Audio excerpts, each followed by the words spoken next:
Hey guys. Well, by now a lot of you know that I'm an impulsive gun trader. Chuck has made it his job to inform everybody that I trade guns as soon as I get them. And I admit it, that I'm pretty bad. It's an addiction. I'm very guilty, but I do want to say that I have gotten better. You know, before it was just trade, and I'd have the same number of guns. Now my library of guns is slowly getting bigger. I've got a few things that I have not traded. You know, some of the HKs that I've got, you know, I've kept. You know, the Glock 20 I've had for a few years now, so that's pretty good for me. You know, eventually I get sick of things and I just trade. And, you know, to my defense, I do it so I can have more guns to review on the channel. Well, that's just the excuse I use. Really, I'm an addict. I'm addicted to guns really bad. I like to have new things, but I am getting better. My library has grown. I'm slowly buying guns and keeping them rather than just trading. I have a slush fund of guns that I trade, and then I have been buying several a year and just keeping those. So no matter what Chuck says, I have been getting better. But I wanted to do a fun video telling you about the regrets that I've had, because I'm not going to lie, there are a handful of guns that I regret trading away and I really miss, and I wish I would have just saved them and not traded them. What's interesting about this list is a few of them were from before I started this channel. You know, I've only been doing this for 3 or 4 years, so some of these guns were before I even started the channel, so you guys haven't heard about them. So I'm going to give Chuck a heart attack with this video. Okay, so I'm going to start out with the ones that hurt the least of the top 5. There's a lot more than 5, but these are my top 5. And then the final first one will be the one that hurt the most. Okay, so drum roll please. The fifth one, gun that I really regret trading away was my Ruger Red Hawk Alaskan 44 Magnum.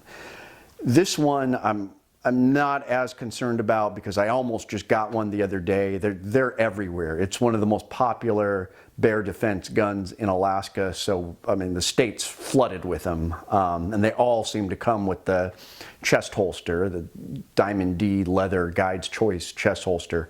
So I'm going to get one probably this winter, but definitely by next summer, I'm going to get another one. I've got my heart set on it.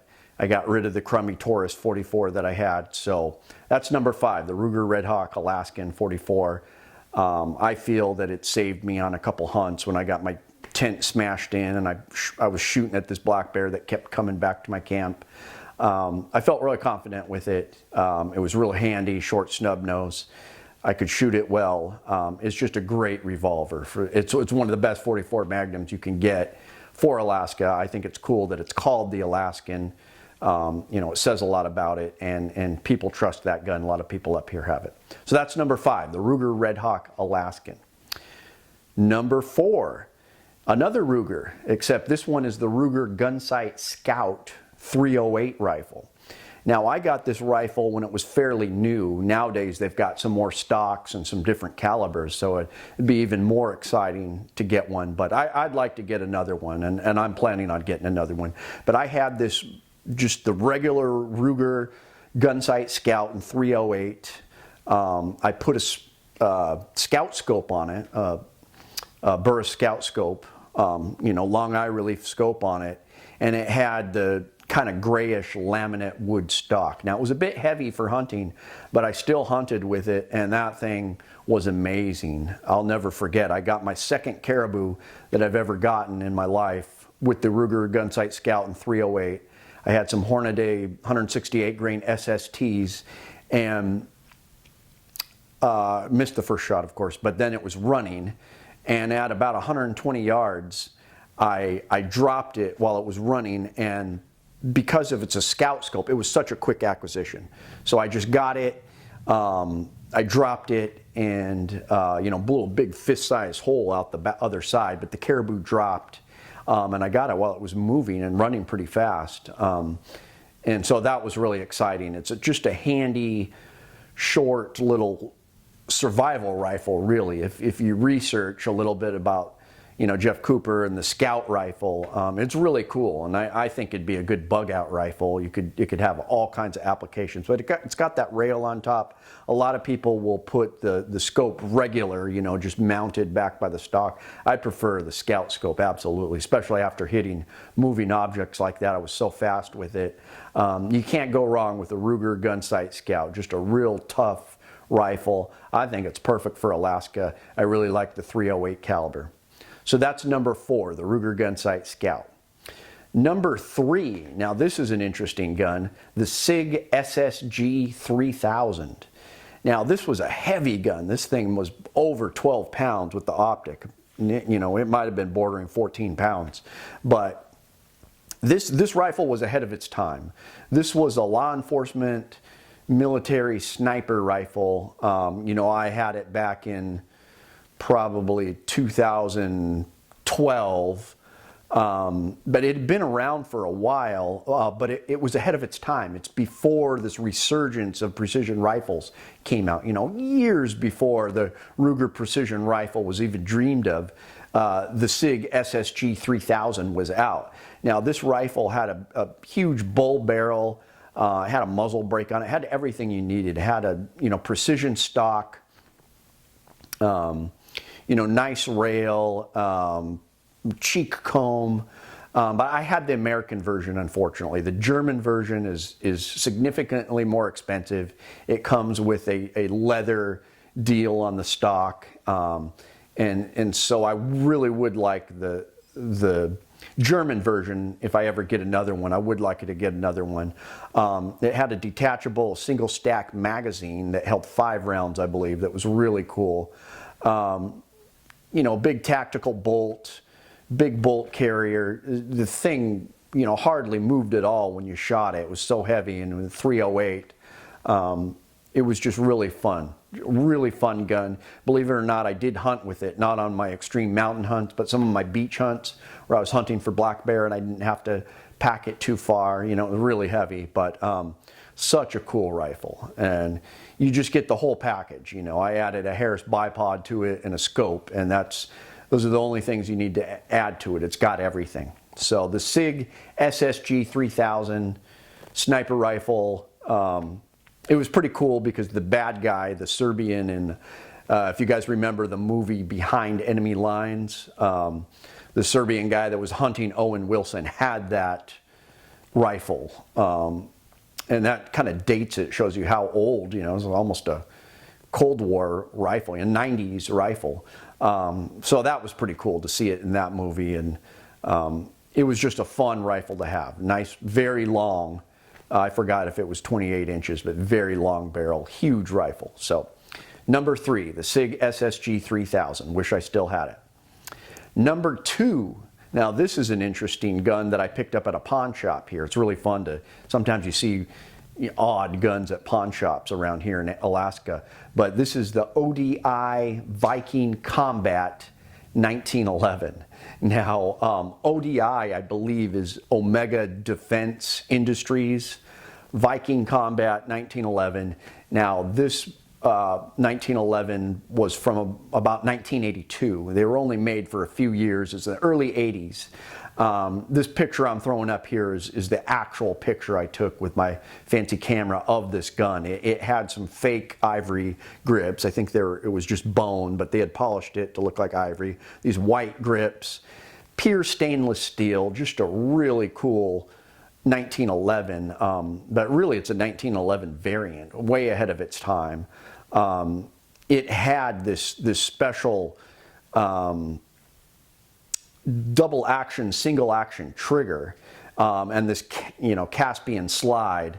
I'm trying to remember who made the trigger. It was the guy that made the little guns. But anyways, it'll come to me. But anyways, way ahead of its time. You think of some of the SIGs and stuff that had the double action triggers in a 1911 style gun. This had it in 1982. So really cool, all stainless steel. It just looked awesome. I'd never seen anything like it. I ended up getting rid of it because the slide was sticking a little bit. It would be real slow and it wouldn't close all the way. And that was when I was like just getting into guns. If I would have I should have never got rid of it, because now I could have totally fixed that, or I would have brought it to a gunsmith I know easily fixed that. But you know, it's not the best quality of 1911s, but it was really interesting and really cool looking. You know, I did a picture of the the Cranston guy from Breaking Bad next to the RV holding that gun. Wish I never would have got rid of it. Just a crazy little 1911 ODI Viking Combat. If you ever see one, they're not really that rare, but you don't see them all the time. So if you do see one in a gun shop or a pawn shop, I would suggest getting it just as a collector's item. You know, I don't think they're worth a whole lot, but really cool 1911 with a very interesting trigger. So that was number 2. Number 1 is the Springfield M1 Garand that I sporterized and I got rid of. Now this gun, I got the Omega Scout, mini Scout mount for it, and then I put that same Burris Scout scope that I had on the Ruger Gunsight Scout on the M1 Garand. So it was a way, you know, long eye relief Scout scope, and that's why I like these Scout scopes too, because I've done a lot of hunting with them. This Springfield M1 Garand I took 3 large game with, two caribou,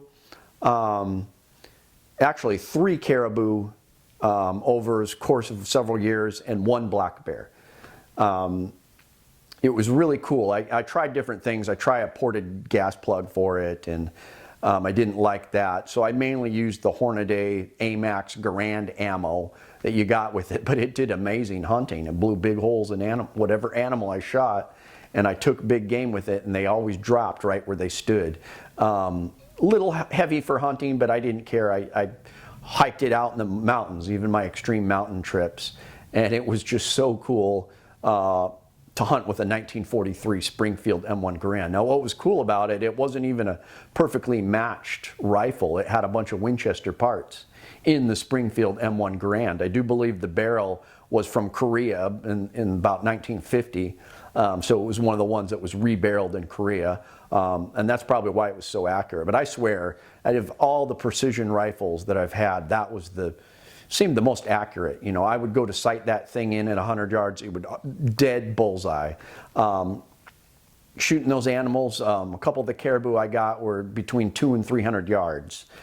Even with a Scout scope at that distance, I was easily able to dispatch a caribou. So just an incredible rifle. Now in Alaska, down in the States, you can get an old M1 Garand for $800. That's hard to find here. Usually they're $1,000. Sometimes you can get them $900 or less, but it's pretty rare to find that. But the good news is there's still tons of M1 Garands around. You know, I'd like to get a CMP one or something. We'll see. But I will be getting another M1 Garand, and I'll probably be sporterizing it. I know it's kind of an awful thing to do, but I was just so much more accurate with that optic on the M1 Garand, and it was just a really cool rifle. So that's the number 1. So let me know what you guys think.